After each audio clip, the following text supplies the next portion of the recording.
honey locust. It was roughed out several months ago and it's very dry now.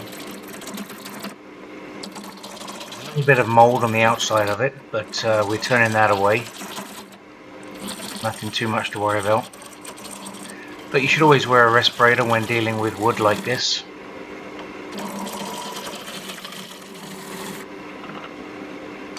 Just getting it back to true now.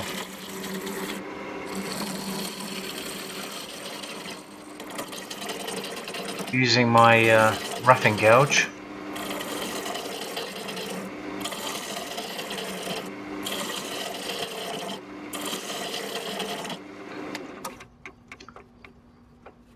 Not quite there yet.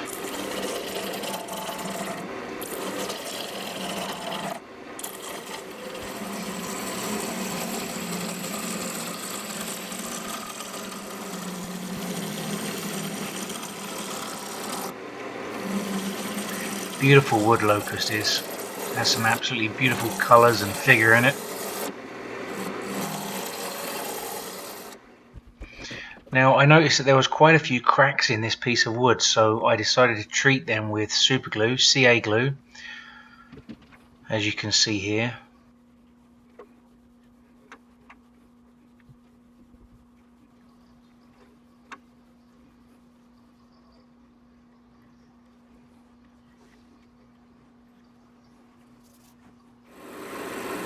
And then I just give it a final pass with my roughing gouge.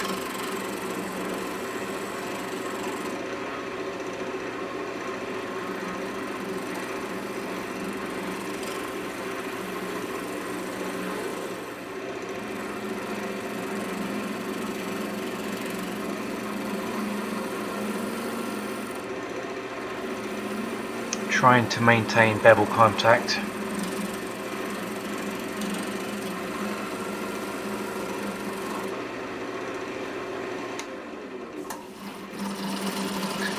Now I'm just truing up. I actually true up both ends and put a tenon on both ends. I'm using my diamond tip parting tool.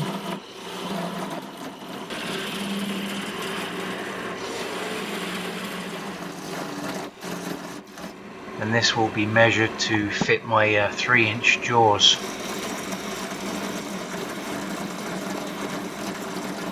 With a slight dovetail in the end. And now I'm measuring the piece of wood so that I can cut it in half for 2 different projects.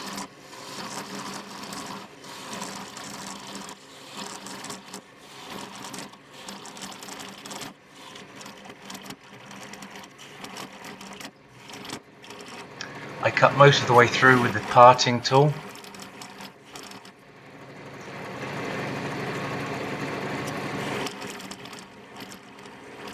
Man, that light sure does help.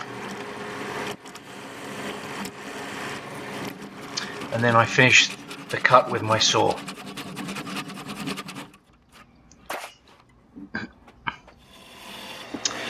Then I put it back in the jaws, the one I want to make, and chew up the end and put a tenon on that end as well. So there's now a tenon on both ends of this piece of wood. And I make a mark where my lid is going to be and remove the lid. Now I have trouble with this parting tool. It seems to burn. Friction is the problem, but it could be my sharpening technique on this particular tool as well. I am planning on getting the Easy Wood parting tool. I think that'll be a decent tool. I end up using my diamond parting tool, which is a little bit wider, but I get more success with that, except my grain pattern won't be as good as it would be if it was a thin parting tool. Okay, so here I'm using my Easy Wood hollowing tool, the straight one, just to hollow the dish out. This is the base.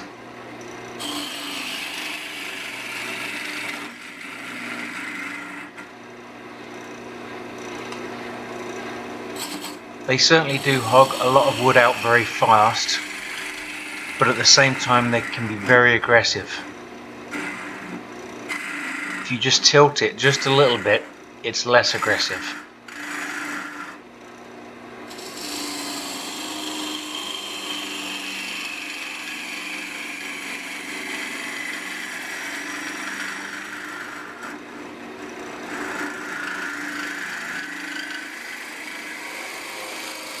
Here I'm using my box tool rest, which is basically a flat bar that you can actually extend into the box. And now I'm sanding. I sand from 220 down to 320 grit, so not too much sanding involved.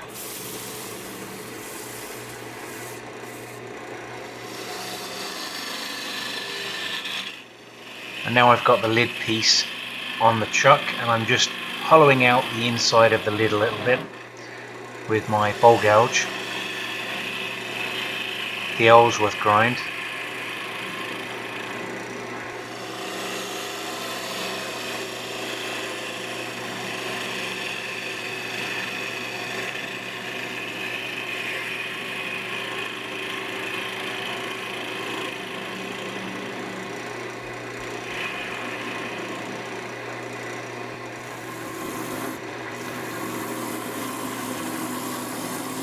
And now I'm trying to match the lid to fit the base. Now I check this many times until I get it just right.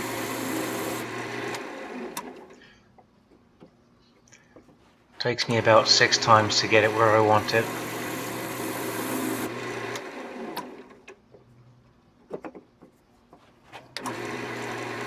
Almost there, I promise.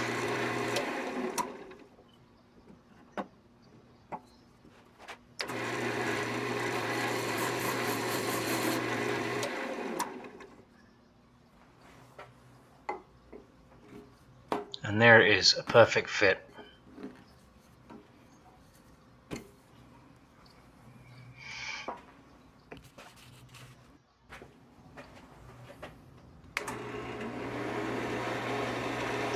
And now I've just got a burn line to do on the underside of the lid, just for a little bit of fancification, and I'm burnishing that with shavings.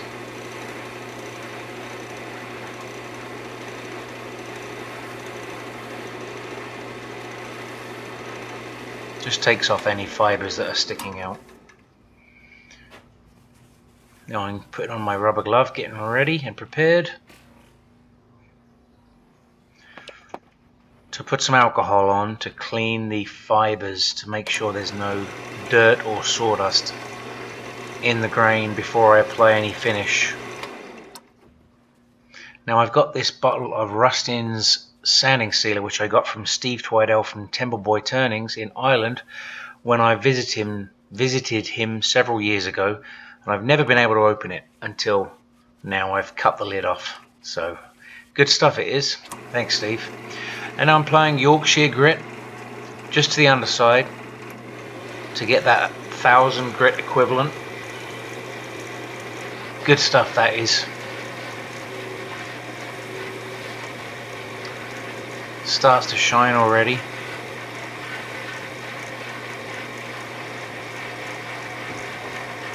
Using a fresh paper towel to make sure you get any residue off before I move on to Hampshire sheen. It's my Hampshire sheen that I'm applying now, high gloss, and I'll burnish that in to get a nice gloss finish, but not too glossy, it's just right.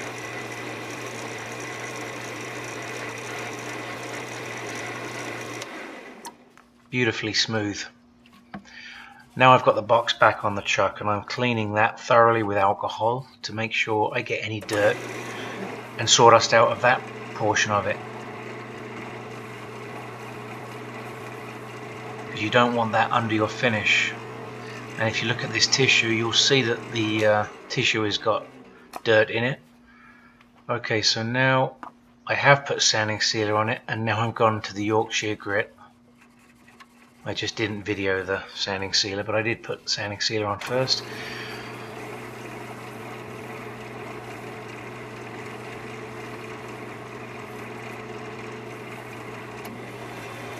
Now I'm cranking up the speed to burnish the Yorkshire grit to get that 1000 grit finish. And on with the Hampshire sheen high gloss.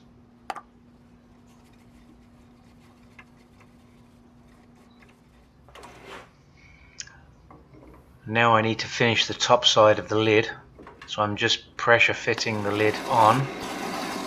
I actually put a piece of tissue paper between the two just to make sure that it didn't want to come off. And I put the tailstock up as well for temporary support, just while I shape the edge. Using my bowl gouge just to remove the corners.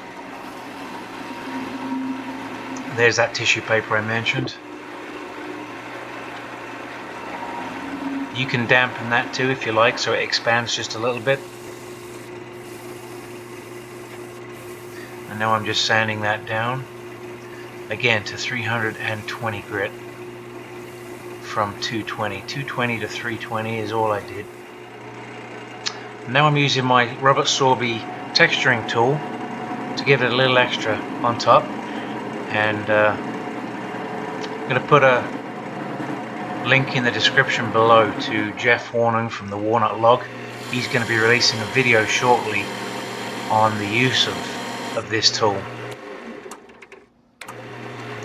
Now I'm just putting some lines to detail that,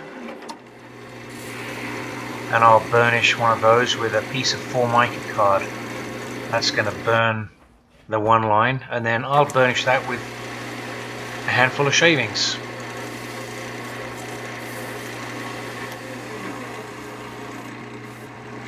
And then clean off everything with alcohol.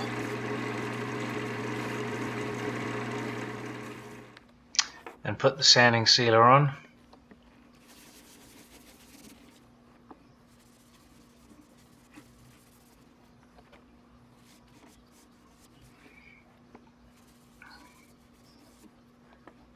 This is a shellac based sanding sealer.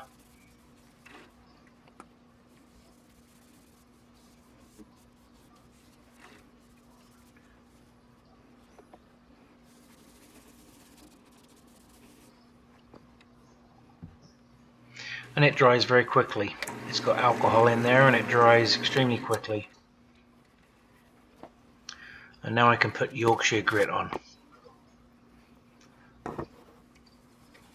Just rub it all over by hand.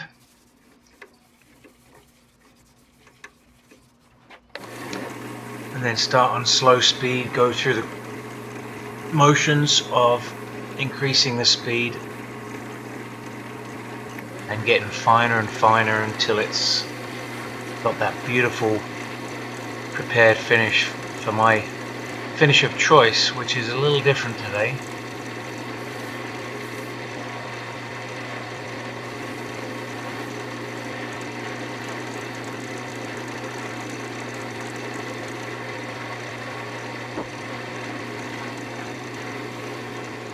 Remove all the residue, and now I'm going on to Hampshire sheen high gloss.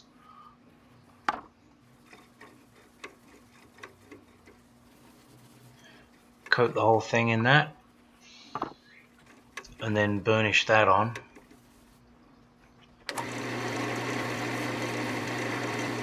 And that will be nice and glossy just with that. But I went one step further with this particular piece.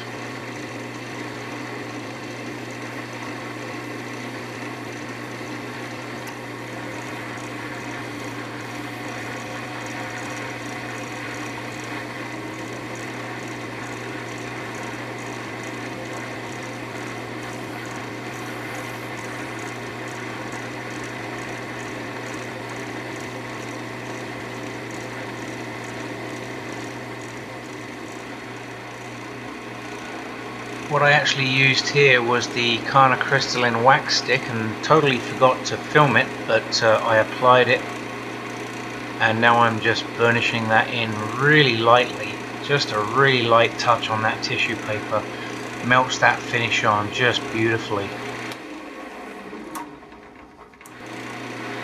And now I'm also going with the microcystalline wax stick, the Hampshire sheen, products, now available in Canada, both of them, and that will give it a fingerprint proof finish.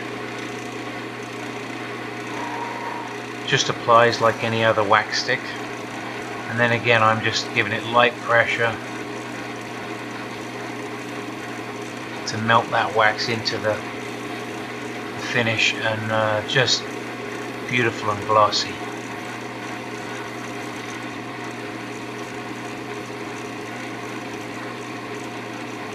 Once you stop seeing the lines move across the piece of wood as you rub it with the tissue, you're done. And here I am now parting it off very close to the chuck. Be very careful when you're doing it so close to the chuck. But I couldn't go any higher because of the depth of the inside.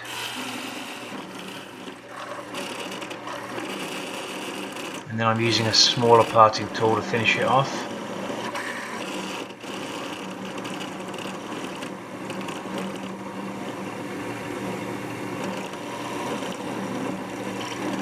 Hopefully I catch it.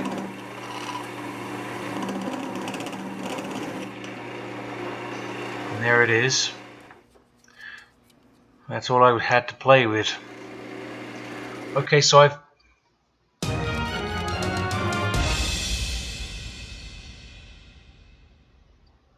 no words for that. No words at all.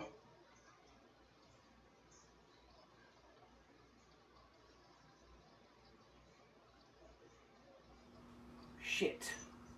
Except that one. Okay, so I put it back on the chuck, tape it this time,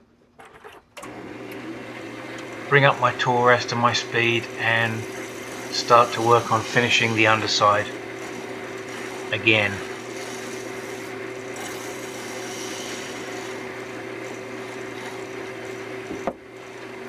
Just make sure it's a little concave, and then sand that 220 and 320.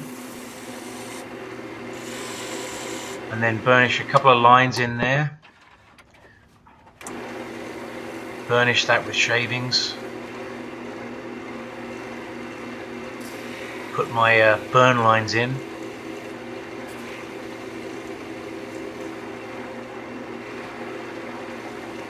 Burnish it again with some shavings. And now I'm just cleaning that with alcohol to get the dirt out again, any sawdust.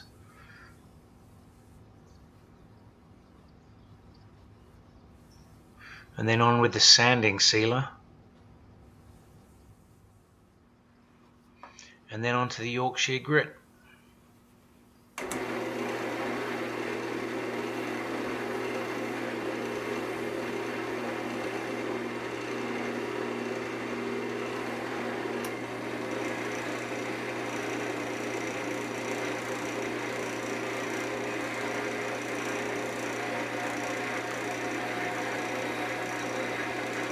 Removing all residue with a paper towel, and then I apply Hampshire sheen.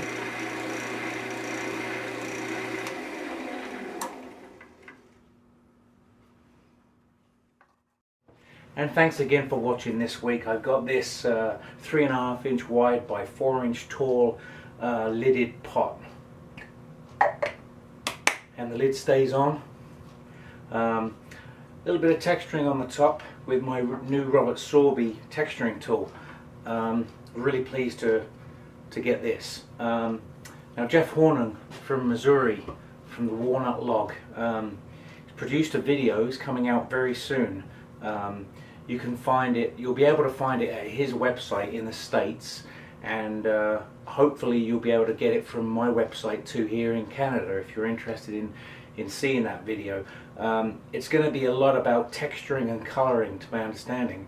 Anyway, I'm looking forward to seeing that when it finally does come out. A lot of people ask me, how do you burn lines? Now initially I used a copper wire. I had a copper wire with 2 pieces of wood, one on each side, and I would burn like this, and that would be over the top of the piece of wood.